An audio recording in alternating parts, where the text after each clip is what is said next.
your involvement in the stadium and in the arenas is second to none. Like, I've seen you on TV, yelling at the refs, telling them to get it right, and then pulling that mask right back up.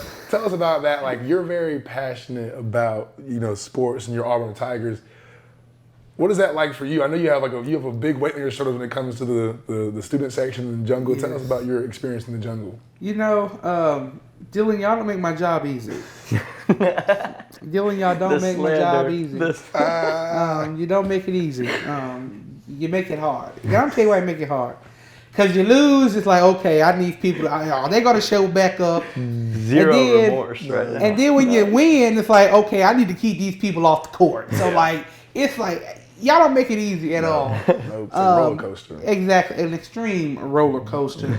But I love it. Yeah. I love it. I love the thrills. I love the highs. I love the lows. That's what loving and believing in Auburn means. You're there for it all.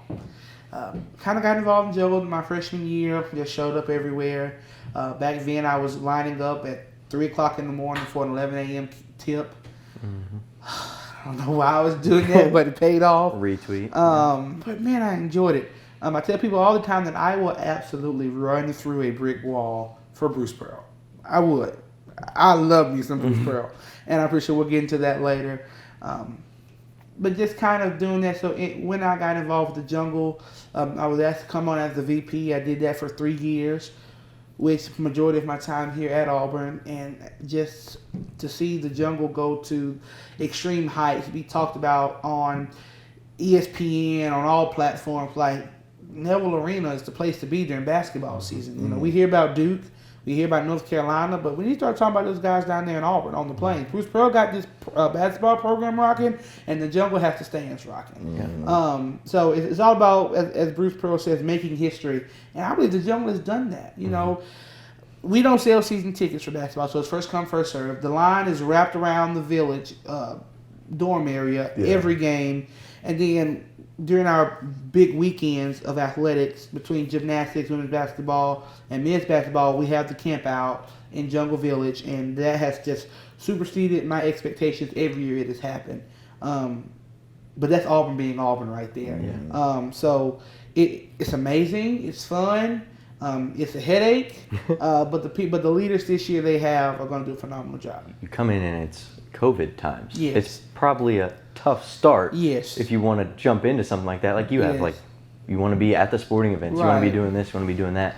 But then that puts a damper on it. How did you sort of navigate that and what you wanted to do in your love for sports? COVID was terrible. It was hard. I only got, so that year they did like a lottery for basketball. And I only got chosen 2 times. And the 2 times I got chosen were the Kentucky game Good game. and the Alabama game. We'll take that. We lost the Alabama game, but we beat Kentucky. But I don't know why I was so eager to get there. It was just like, it wasn't there. It was not there. And I don't care how loud you got, it just didn't feel the same. And I mean, the only people getting that crowd hype was probably me, my friend Jacob Hillman, and a buzz cut freshman on the court wearing 44. He was the only one getting us. He was the only one. It was like those games were like unreal to play in. Like you could hear a pin drop. Yeah, you could. I bet you could hear Bruce. Right. You could hear Bruce. Yes, you could. Yes, you could. Astronauts could probably hear Bruce. Yes, you could. It was a place to be. I'm very grateful that the jungle's back rocking because we didn't have a jungle. Right. In my personal opinion, instead of a lottery, they should have had like a decibel tracker to make sure because we have fans that are watching the game and they're on their phones. We have a dedicated fan like Floyd who's going to be in the game, all 40 minutes. I would have gave you season tickets if I would have known you back then. I mean, I was like, this is insane. I was upset. I'm like, oh my goodness, only 2 games. There's not a lot they could have done. So like, I mean, I hope I'm not breaking any rules by saying this, but I love you, Auburn. But I was paying other students $20 to have their ticket, saying like, hey, like if you don't want to go, I'll go. Yeah. You have that test? Yeah. I'll go. Don't worry about that. It's a funny story about that. So I was going to buy this the Georgia game when they came here. I was going to go and I was going to buy this ticket from this young lady. I I was paying probably $35 for it. And I'm about to get ready to send her my money, and then she sends me a message back saying, "Hey, this guy just offered me $400 for this ticket."